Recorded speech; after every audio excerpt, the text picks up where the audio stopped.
Thank you so much for staying with us today while we go through our smart traffic demo. Today, I'm Brian Wayne, today and every day, I'm Brian Wayne, the CEO of XQ Message. And with us, we have Dan Sobolski, who's a cloud expert and cybersecurity expert that's been working with XQ Message. So back in January, the last quarterly event here, we were pioneering secure video over 5G at the lab.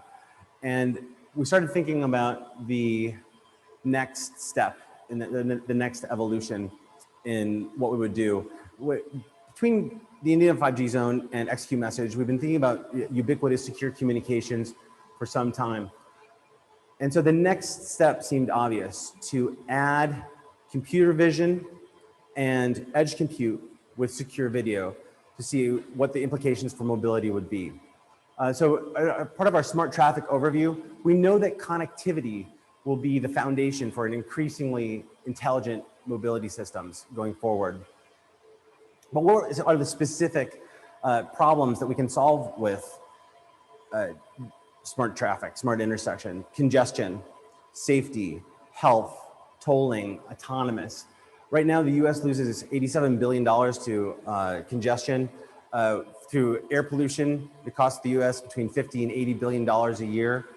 When we start thinking about the ability to compute in near real time and avoid some of the lag that might happen if you try to transfer data to the cloud and then securely transfer the information that needs to be transferred to a smart traffic platform to protect the personally identifiable information that is taken of the people that are driving and on the street and whatnot. And then also to just for general safety, you don't want the ability for this infrastructure to be hacked and confuse some of the autonomous other vehicles that might be participating in this. But when we think of like a mesh network, the implication of intersections that can talk to one another, the implications are really tremendous. And I was wondering, Dan, if you might contribute some of your thoughts. Yeah, you know, what was interesting when Brian asked me to take a look at this with him and work on this, I was kind of a naysayer. I didn't really see the value, but the more I got into it, the more interesting it got. And as I thought about sort of how we could empower first responders, you know, and how we can sort of avoid those situations where I'm sitting at a red light and there's no traffic coming from anywhere, and why is the light red? So just kind of weird things like that, that you could really make a lot of big impactful changes. And then you pivot over into autonomous, and it gets even more interesting because then those autonomous vehicles potentially become part of that mesh, or at least can reach into that mesh and grab data out of it to understand where they're going, or sort of what's ahead of them and how they might route around certain things. It could get really, really interesting. So then let's get into the nitty-gritty of what we built and what worked and what didn't work along the way. So when we look at our smart intersection, over here for and the edge compute, what did we need? We needed a camera to take in the images. We needed to power it. So, and we needed something that could power it independently, so solar, and then a battery to store that energy. We knew that we were going to have to contact the 5G networks. We needed an antenna and a router, and then some place to process the actual video to make it intelligible at the edge. And then, of course, we were using XQ to encrypt it at the edge and then take it to the traffic platform. I think that right now it would be a great time to actually go into the demo itself. And I'm going to turn it over to you, Dan, to talk a little bit about what we've got going today. Yeah, so what we're seeing here behind me is actually a replay of some video we shot this morning using what we call the camera rig. We got to come up with a better name for that. Looking over Ohio and Capitol Street, the intersection of Ohio and Capitol Street. And what you see here is in the top quadrant here is the video being rendered, and so it's on a loop, so it'll come back around and the cars are going to start going.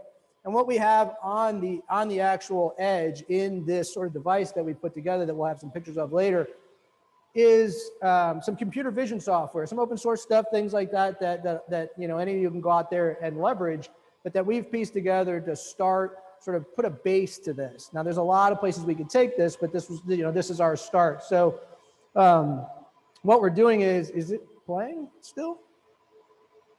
Yeah, okay. So what we're doing is we're counting vehicles as they go across, and what you're seeing here in the difference, and you can kind of see that box starting to pick up, that's the computer vision starting to realize that there's an object there. Over here is the dilated view. As you can imagine, the computer doesn't see a car. The computer sees changes in contrast. So this is a representation of really kind of what the computer's seeing and how we're leveraging that to identify vehicles and identify tracks. And so what we're showing are vehicles going in each direction. So if you have a car going right or making a right turn, it'll show as right or left, whichever direction it's going in. And we're counting that. Now, realistically, in a deployment, we're not going to be sending this processed video back off the box. It doesn't really provide a lot of value. If we send video off the box to be processed, we'll send raw video off the box. So what we'll really be sending is and potentially echoing out to the other nodes in the mesh is raw data about what the camera's seeing. And so that's what's being depicted down here is counts of the vehicles and the directions that they're going. And so all of this is actively working and can go over 5G, but this is just a recorded video of what we did this morning. So. Awesome. Thank you, Dan. So the first step, of course, is the encrypted video. And we were using XQ Message, our perimeterless zero trust solution, which is encryption as a service. A way to think about it is just self-protecting data. And this is a way to protect data over any public network. Zero trust up to this point has been network isolated. Our version of this allows the data to move anywhere. So you can see why a public network throughout a city, this is so valuable. The next real part of this is the computer vision. The video comes in, what do we do with it and how do we do with it? Dan, can you tell us a little bit about the process and the decision making that we had to get to this? Yeah, so one of the interesting things really was sort of some of the decisions we had to make or what we learned about how location factors in. So interestingly enough, when we started this we had a camera at my house overlooking the road. I have sort of a quasi-busy road. And what we realized was how elevation and angle all play into how well computer vision is actually going to work. And so we've kind of customized this so we can dial in what those sizes are as it's picking up objects. And so depending on how far away you are and what the elevation are, that can be tuned. But where we would like to take that then is to actually build more into AI ML, where we can do some of that more dynamically as opposed to having to do that ahead of time. Yeah. Now let's get into the real nitty gritty. This is like, how do you actually go about doing this? Like many demos, they just sort of wave their hands, show you what happens. We want to get into like the decisions that we make so that you can actually do this yourself. And later on, we'll be publishing the code and a complete sort of case study about what we did and how. This is the end product, very exciting stuff. But let's get into like what we did, what went right, what went wrong. Next slide, please. So here we have a very high-tech picture of us soldering harnesses onto a 12-volt and 18-volt converter. And actually, next slide, please. We want to talk a little bit about why we had to go up and down within this unique solution. I love that my innovative use of a hotel room hanger made it into the photos. But yeah, so we have a 12-volt battery, and then we have most of the equipment, including the 5G router, Raspberry Pis, things like that. Those are all 5-volt devices. So obviously we've got to go down in order to get from 12 to 5. So that's actually depicted here as the 5-volt down converter. And in the previous picture, oh, it's there too, is the 12-volt to 48-volt up converter. And that's important because we're using an IP camera, which takes power over Ethernet feed, where we're injecting voltage into the Ethernet stream. And that's a 48-volt for that camera. So we have to take 12 and we have to boost it up to 48 to feed that. Now, certainly we did make a few mistakes. We burned out this power converter. Let's just talk about that.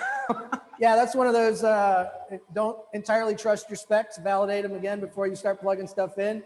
And we spec'd out a 12-volt and bought a 5-volt, and it smoked. Ah, good enough. Now, this is an incredibly cool sort of aspect to it. This is our 3D printed solar controller. So we've got like solar power on top of the box powering it, and it's got to know what to do. And this is special because... Well, so this is great because, one of the things we think about is when you talk about batteries, and, probably everybody watching has got one of these travel batteries that they use to charge their phone. And the interesting thing is, so we think, well, that's not a big deal. Everyone's got a battery, but think about it. Can you charge that and discharge that at the same time? Chances are not. And that's really where this thing comes in, because as we're sitting up in the intersection, I can't get power in there any other way. And so we need to be able to trickle charge solar in while we're charging the devices. And then, of course, after the power gets into the battery, we needed edge compute. we needed a place to put our OpenCV and put our XQ encryption software on, and we chose a Raspberry Pi, and I believe we went with redundancy here as well, right? Yeah, so we built in two just to make sure that if one ever had, I mean, if you've used Raspberry Pis, you know, occasionally they'll glitch on you. And so just to make sure that if one ever went, we could still get into the other one and or pick up the stream or use it to reset the one, you know, the first one. So it gives us a little bit of redundancy, but also gives us the ability to spread the stream off. So if we wanted to have multiple streams going at the same time and the Pi couldn't handle it, we could actually bring them off of two devices. It's interesting that you bring up the Pi not being able to handle it, because I think that one of the things that we found out, even with this initial test, was that we need more powerful edge compute to do like serious things at the edge. Can you please offer your thoughts on that? Yeah, so, you know, the Raspberry Pis are great and we use them for a lot of stuff. And it, you know, it does have a GPU on it, it's an ARM processor, but at the end of the day, if we really want to pivot this out into, you know, sort of real AI ML and not just sort of somewhat simplified computer vision, we're going to need to get a little bit more power and a little bit more compute capacity in there. That was awesome. So we need to talk about the camera as well. We went with an IP camera in the beginning, and that was another reason why we had the whole power over Ethernet.